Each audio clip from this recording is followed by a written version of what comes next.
This is a very popular position called Scotch Opening, and here we have many moves, but here one of them is knight g5. The main idea behind it is to attack this pawn on f7. He would like to play bishop to c4, increasing the pressure and create some problems here on f7. For that reason, here black may thought, okay, I can kick away that knight with the move h6, right? But already he fell into the trap because now white can sacrifice the knight, attacking queen and rook, and start a fantastic attack. After this we have this check, the queen can jump forward, and stay with me in order to explain this gambit in details, in order to win very fast. Here we are in powerful opening tour of chess, and we can follow the game. After the move e4, one of the most popular moves, we can play e5, a very solid reply.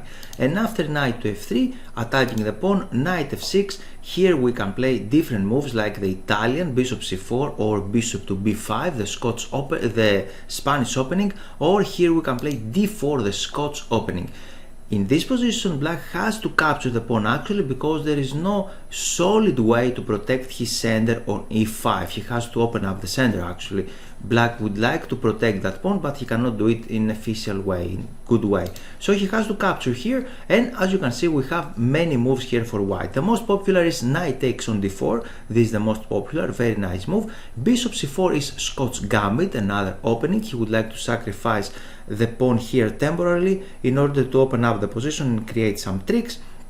And here we can play c3, another option, try to just give up a pawn in order to take lead in development. And as you can see, the fourth option is knight to g5. This is very tricky move actually, and we are trying to build the pressure against f7. And as you can see here, the most popular move with this winning rate 70%, it's move h6. This is what black can play after h6, and here without further ado, let's dive in and take a look at two fantastic games. Here we have the first one, and white played this move knight to g5, and after h6 we can sacrifice there on f7. It is nice, right, to sacrifice your piece in order to start the attack. It looks really cool. And after this we have bishop to c4. Here black didn't play correctly. He played this move king e8. The idea behind it is to leave open this diagonal for the bishop and maybe for the queen. He is dreaming to develop his pieces like that. However, it's not correct because, as you can see, all of these light squares are extremely weak and white can start the attack instantly. For example, he can give this check on h5, and believe it or not, it is a checkmate in 6 moves. And after this we have king to e7. This is a check. The king has to go away. He can start running in towards to the center of the board. This is not very good actually. And why we are sacrificing some pieces?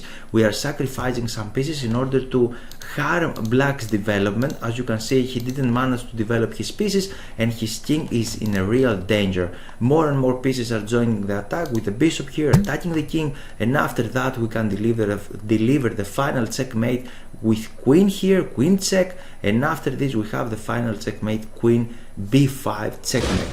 The king is helpless.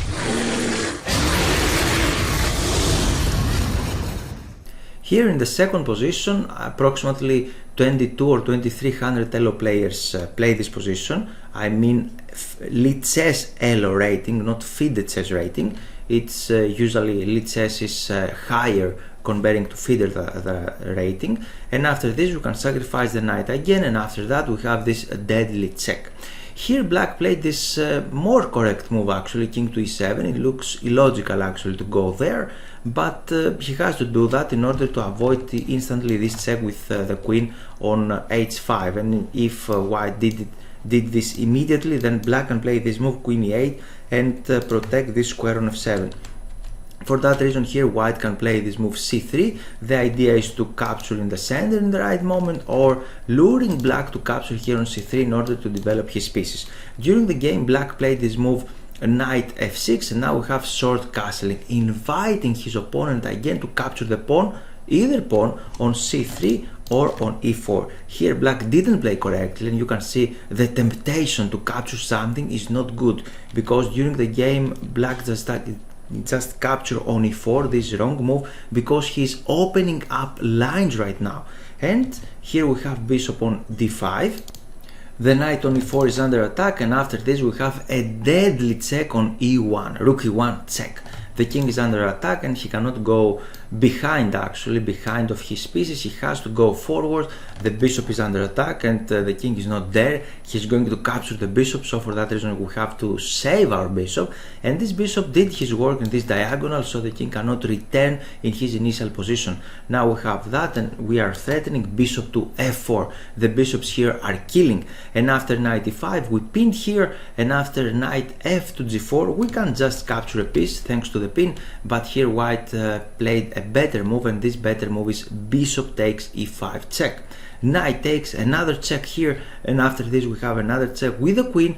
The king is returning to his position, but actually it's too late now because white, the material is equal and white have very strong attack. And here we have queen to f5 check. The king has to go in the corner, and after this final check, bishop to d5, it happens to be checkmate because there is no way for black to stop this one. Real catastrophe in the opening, right? White is victorious.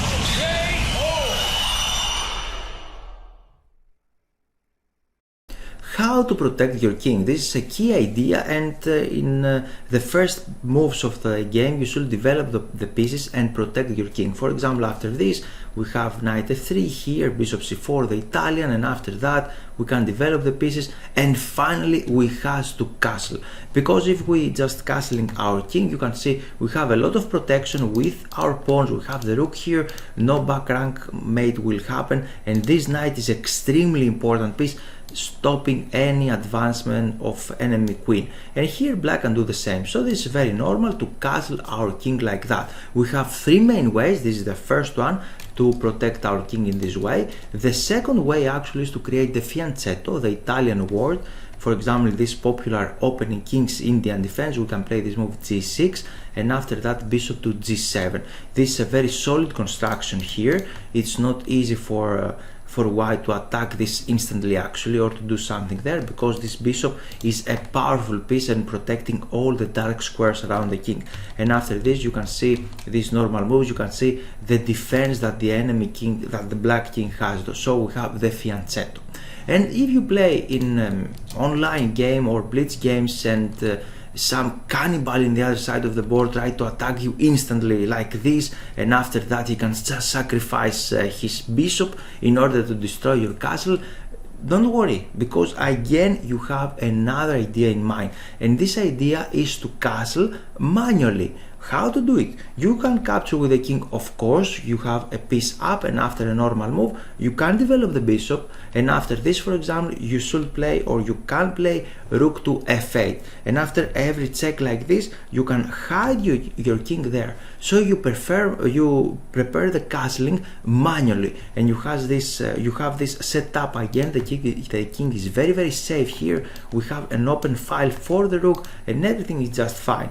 We have little problems if he just give a nice check here on the file, but nothing is happening right now, nothing dramatic, everything is just fine. And this is how to castle manually and avoid these sudden attacks.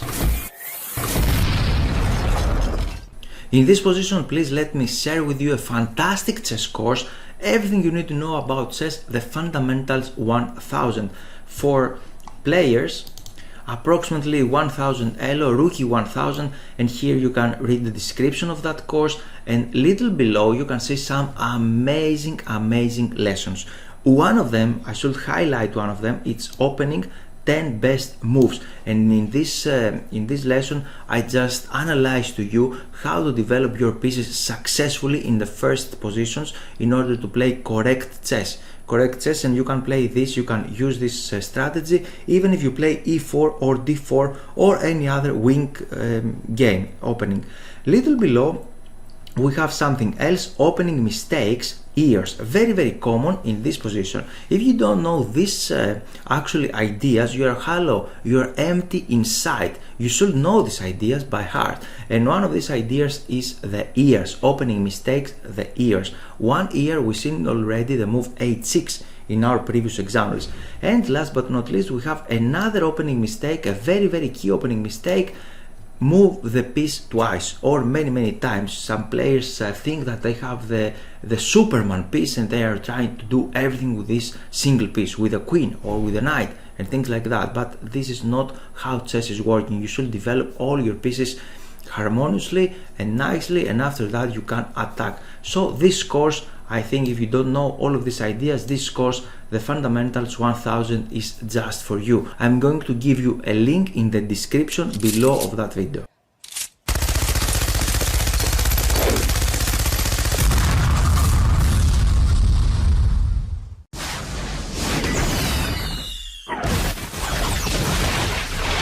And now, my friends, for you who just see the entire video, let's see how to play against this gambit. We have this very solid moves, e5, one of the most solid moves, very nice move. I used to play it with many games with success. It's very nice to play e5, and after this we can take, and here we should do something, right? Because he's trying to attack us.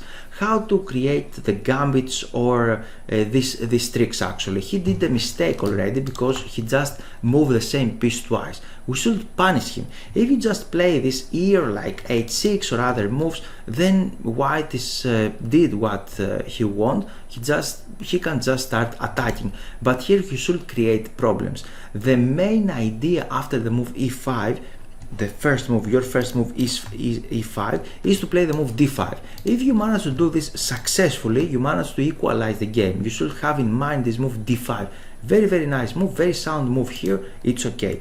Another move is he would like to stabilize his piece here, even for a little bit, and after that he would like to start attacking, right? We can kick this knight away with the pawn, or better, we can kick this knight away with the bishop, because right now we are threatening the knight. Not only that, now we are threatening the knight, and we did something else. We create an escape square for our king on f8. This is very important. And for example, what he can do after he just sacrifice here, we can capture, and after this check, you should be careful. You should go on f8. You are trying to castle manually, step by step, and here you cannot do anything, because after queen h5, for example, we are just in time to put the queen on e8 and overprotect this f7 square. Or if you just do something else, you can parry this check with or anything with this move knight to f6. This is our main idea. You can do some other things. For example, you can play this move h4, but again we have the main move, our main idea, our thematic move, or on this system c4 e5, we have this move d5. Try to liberate everything. Imagine what you can capture with the queen here. He cannot hit you with the queen easily. We can develop the bishop after that somewhere, and if we eliminate or exchange that pawn, then we can just develop our knight on f6. This is the idea. So d5 is a key move. And if you just do something else like this one, try to create the Scottish checkmate you on f7 instantly, you can play this move g6, and now you have real problems, because the queen is under attack, and after moves like that, queen to f3, try to attack here again, we can just eliminate the knight. So black is victorious in this position. Please remember here, after this tricky move knight g5, he is trying to attack you, but you can play this powerful move bishop to e7 with the idea to hide your king if it is necessary on f8. Thank you very much, and see you soon in the next videos. Thanks for your time, and I hope you enjoyed the video. Here it's time for action. This is the initial page of my website, and here you can click Give me access to get access to free lessons. You can read this page, and if you scroll down, here you can add your name and your email. After that, you're going to take a free lesson how to avoid chess blunders. So, time for action is now, and you're very welcome to join my mail list.